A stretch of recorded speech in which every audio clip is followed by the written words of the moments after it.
Hello everyone, you are on the Royal Cameraman channel. I'm glad to see you again on your favorite rubric of adult moments in Skibidi. If you haven't watched the 3 parts of the performance, I highly recommend you start with them. Each part is unique and has varying degrees of trashy content. Let's not delay and proceed to the analysis of dirty moments in our favorite series. I suggest we start with the moment shown in the 77th episode. In it we see the camera woman in a new combat guise. This new suit really suits her. Apparently this like boosted her self-esteem and she decided to single-handedly rush at the scary big Astro toilet, but the heroism didn't last long. Chibi woman saved her from death, who very suspiciously pressed her against the asphalt, after which they teleported together from the battlefield without changing position. Looking at this precarious situation, we could assume that the camera woman likes not only Plungerman but perhaps also someone else. I think the author specifically did this to hint that there are LGBTQ+ characters in the series. Most likely this was done in order to comply with the standards that should be observed when filming a movie. Right now he is filming with Michael Bay, or maybe it was just done for fun. What the heck has the author started including so many adult themes in the series lately? For example, if we return to the discussion of Katie's new costume, in the spoilers for this episode, the author of the series decided to show not some critical element of weaponry or a character that was supposed to appear in the episode, but simply a butt. Camera woman's butt? And it would seem, where could it be worse? But even in the episode, the author decided to once again emphasize her beauty. When she appears in the frame, along with the Skibidi mutants, one of them, seeing Katie from behind, takes off his glasses and says barely audibly, "Dame." Well, okay, why are we all talking about the same beauty? We have more. Namely Astro Duchess. As soon as she appeared in the series, the entire fandom drew attention to her. Real chaos began. If you are not 18, I don't even advise you to Google her pictures. There are such things that you can't look at with small eyes.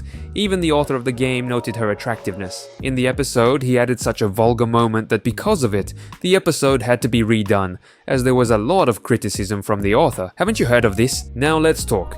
As you remember, in the 76th episode, we first introduced Astro Duchess, and in this episode there is a scene where she attracts our main character, Cameraman, with her gravity tentacles and tears him apart. And besides the sparks from his robot body, some white liquid also pours out on the Duchess's face.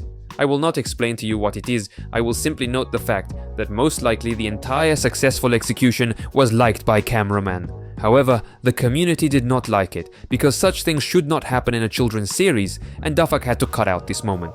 But as they say, the internet remembers everything, and that's why I'm discussing this with you now. In recent episodes, the Duchess received a new body, with beautiful legs, arms, and a figure. I think the same fate awaits her as Camera Woman. Her figure will clearly also be used for episode spoilers. And in general, the design of her body confuses me a bit. Didn't it seem strange to you that for such a powerful, tall, and beautiful woman, Duffuck made the main weapon a whip? A whip with which she will whip disobedient enemies. It seems that there are too many subtexts hidden in the details of this character, don't you think? Let's lower the temperature a bit and just remember the Skibidi egg. Oh, I remember those times when it was teased and people wondered if it had appeared in the episodes or not. And in the end, it appeared, namely in the intricacies of part of the 70th episode. Unfortunately, it turned out to be not as big as we expected, but it's still cool that we were able to see this character in the series. I hope it will grow big and become a real leader of the Skibidi toilets. Haha, okay, just kidding. Let's return to the topic of the video. In addition to vulgar moments in the children's series, Duffuck often does not hesitate to show some trash that can break a child's psyche or remain a trauma. For a children's series, he has changed too many cruel moments lately. Remember, for example, the 70th episode. I remind you that in it, there was an operation in the Alliance to infiltrate the Skibidi lair, where in the end, the main boss of the squad became a Skibidi scientist. He used every possible way to avoid fear. However, he still has to fight. The scientist tried to use his large suit to exterminate all opponents, but this decision backfired on him. Agents got into his head and began to carve him up with knives from the inside. "You can insert the moment here!" His scream frightened me terribly. Just imagine how much it hurts him. But this is just the beginning. Here we see neither blood nor wounds.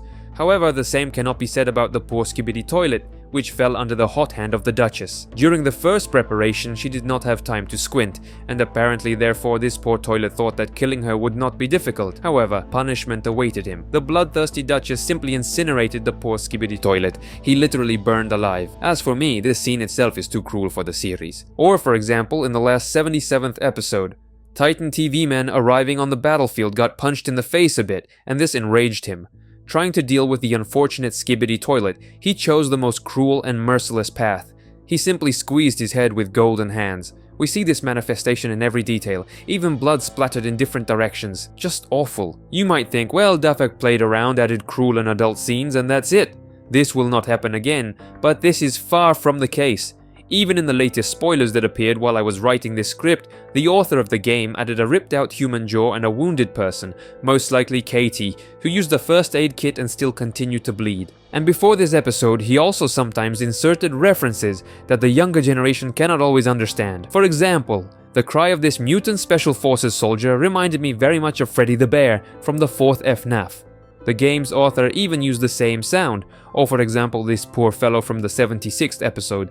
He looks very frightened and is very popular thanks to this soldier. This look is called the 1,000-yard stare. It's an unfocused gaze often observed in soldiers who have experienced combat psychological trauma. In general, not a pleasant thing. Something like that. If you watch this moment, thank you very much. I would be very glad if you go down a little lower, namely in the description, and download the game Toilet Escape using my link. After the new year, my character will be added here, which will be available only to people who downloaded the game using my link. You will also receive a bonus for starting personally from me. Have a good time playing an interesting game in the toilet. Thank you all for watching, like and subscribe to the channel. Buy a sponsorship subscription if you want to be among the first to see my videos or if you just want to support me. Bye everyone!